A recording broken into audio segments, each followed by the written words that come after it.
یہ لوٹن ہے جگمگاتا ٹمٹماتا پرہجوم بازار.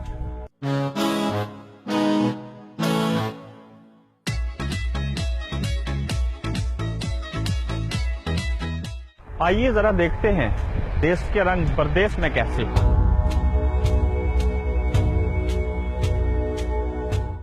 یہاں رہتے ہوئے آپ کو اس چیز کا احساس نہیں ہوتا کہ آپ وطن سے باہر رہ رہے ہیں. موو ہونے کی مین وجہ یہی تھی کہ میرے 32 کلاس فیلو لوٹن میں موجود تھے. بہت اچھا سر ہوتا ہے بھائی. 63 میں لوٹن میں آیا. بڑا ایک اچھا ماحول ہے.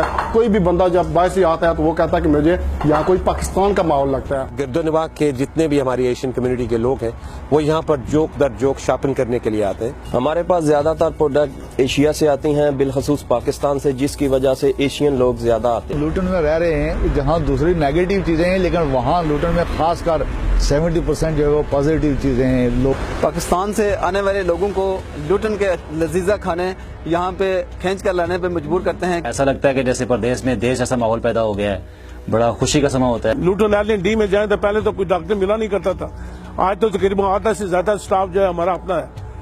آدھے لوگ تو کوٹلی کے ہیں وہاں. لیکن لوٹن کی ایک اپنی چام ہے.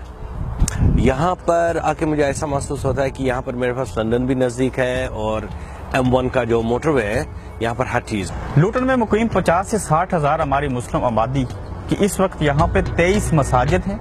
میں یہ سمجھتا ہوں کہ اس ملک کے اندر بھی الحمدللہ مسلمانوں کا مستقبل جو ہے وہ روشن ہے, اور ہمارے بچے قرآن پاک کی تعلیم حاصل کر رہے ہیں. ہماری بچیاں جو ہیں وہ اسلام سے وابستہ ہیں. اور الحمدللہ جتنی مساجد یہاں پر جو ہماری اپنی مسلمان کمیونٹی نے اس وقت کھڑی کی ہے, بری پارک میں ایک وہ مسجد ہے جو کھلے عام اذان دیتی ہے. تو اس سے پتہ ہی چلتا ہے کہ لوٹن کی میں جو کمیونٹی اور ملٹی کلچرلزم ہے وہ الحمدللہ یہاں پر گورنمنٹ میں اس کا بڑا ساتھ دیا ہے. یہاں فحاشی عریانی بے حیائی جو ہر دروازے پہ دستک دے رہی ہے, اس ماحول کے اندر رہتے ہوئے مسلمانوں نے کثرت کے ساتھ دین کے ساتھ اپنی وابستگی کا اظہار کیا ہے اور مساجد کو آباد کیا ہے. مسلمان اور دہشت گردی دو متضاد چیزیں ہیں.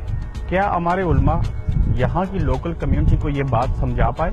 ایک بین المذہب کانفرنس منعقد ہوتی ہے جس سے کم از کم ہم علاقائی طور پر اپنا پیغام جو ہے وہ اچھے طریقے سے ان تک پہنچا سکتے ہیں کہ اسلام کن کن خوبیوں کا مالک ہے, اور پیغمبر اسلام صرف مسلمانوں کے لیے نہیں بلکہ پوری انسانیت کے لیے رحمت بن کر آئے ہیں. کہتے ہیں جنہیں لاہور نہیں ویکھیا وہ جمیا ہی نہیں. کچھ ایسے جو لوٹن آئے اور یہاں کے کھانے نہ کھائے, یہ ہو ہی نہیں سکتا.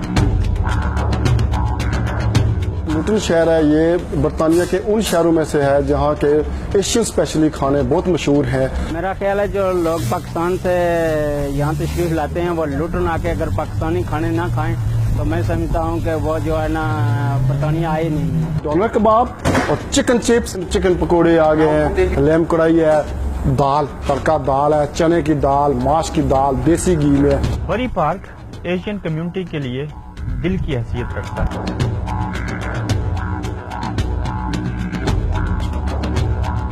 لوٹن میں اسپیشلی جو بری پارک کا ایریا ہے یہ کھانوں کے لحاظ سے بہت ہی مشہور ہے. یہاں پہ آپ کو ہر قسم کا کھانا مل سکتا ہے. روزمرہ ضروریات زندگی کی ہر شے جیسے چاول, دالیں, ڈرائی فروٹس, مشروب, بیکری کا سامان, ان کا تعلق پاکستان سے ہے. اور یہاں پہ بھی جو اوورسیز کمیونٹی ہے وہ ان چیزوں کو بے حد پسند کرتے ہیں. یہاں پہ کھانوں کو مزید لذیذہ بنانے کے لیے جو مسالہ جات ہیں وہ بھی دستیاب ہیں. یہاں پہ آپ دیکھ سکتے ہیں کہ روح افزا اور جام شیری یہ پاکستان کے ایسے مشروب ہیں جو بہت مشہور ہیں, اور یہاں پہ بھی جو کمیونٹی ہے وہ ان کو بے حد پسند کرتی ہے. ہم یہاں اباؤٹ 50% کی چیزیں پاکستان سے امپورٹ کرتے ہیں. پسندیدہ فروٹ آم ہوتا ہے, اس کی ڈیمانڈ اکثر اتنی ہوتی ہے یہ ہم سے پورا بھی نہیں ہوا جاتا.